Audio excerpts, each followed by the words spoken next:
What you're witnessing right now is what doctors said might never happen. 19-year-old Ben Richard walking. Watch, come back. Oh, I came right back. I got moves. And even dancing with a lively spirit. These days, Ben is independent. He gets by with the help of his family, friends, therapists at ECMC, and his 9-iron, which he uses as a cane. It's actually really comfortable, and it's nice. It's got the rubber grip, so it doesn't move me anywhere. We first introduced you to Ben last year. His World War II veteran grandfather graduated high school with him, wheeling him across the stage.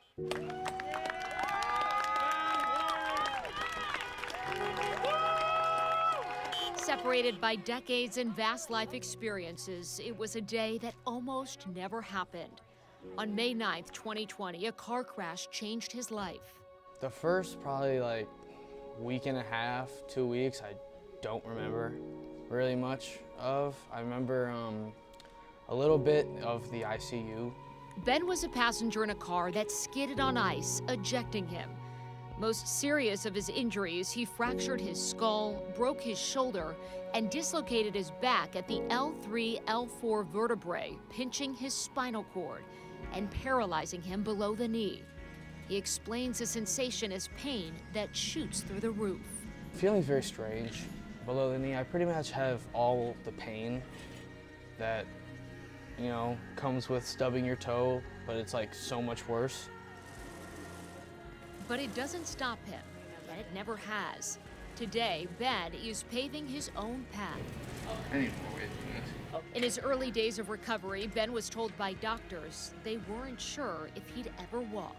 To shove it in their faces, I got a contraction in when I try to point my toes down in my calf, so I'm hopeful. No, try it again. Ben's physical therapist, Julie Buno, is helping Ben gain strength. His progress is huge. When he started, he was in a wheelchair, he wasn't standing, he could transfer from the wheelchair to a mat, and we had to do a lot of stretching. He comes to outpatient physical therapy at ECMC twice a week, and he works hard. So we're trying to work on his balance so that he can get rid of the cane eventually. Ben is thankful to be here. He was 18 at the time of his injury, which is the youngest you can be to participate in this program. He says it's the best therapy for his type of injury. I got really, really lucky to, lucky is a funny word, but I was blessed enough to come here. While Ben works to recover, he's also here for the camaraderie. He's everyone's biggest cheerleader in the gym, and it's really cool to see. He's the first one willing to talk to someone, to encourage them, to tell his story if he needs to. So he really is a positive influence on anyone he meets. Despite only being 19, Ben is now a peer counselor for people with similar injuries. And through all of this, he's gained something really important. Perspective.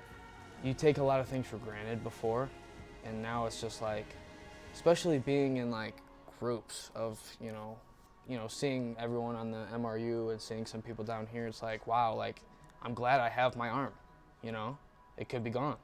It could have flew off, or, I'm just glad I'm this far, Because, I see some people come in, I'm just like, I was there. And even more amazing, this was Ben here exactly 2 weeks ago in Kansas City playing in the USA Wheelchair Football League. You got to check out that catch there. How amazing is that? Ben tells me no matter where life takes him, he will always find success. A story of motivation for people no matter how high the odds are stacked against you. In the studio, Melanie Orlins, News 4.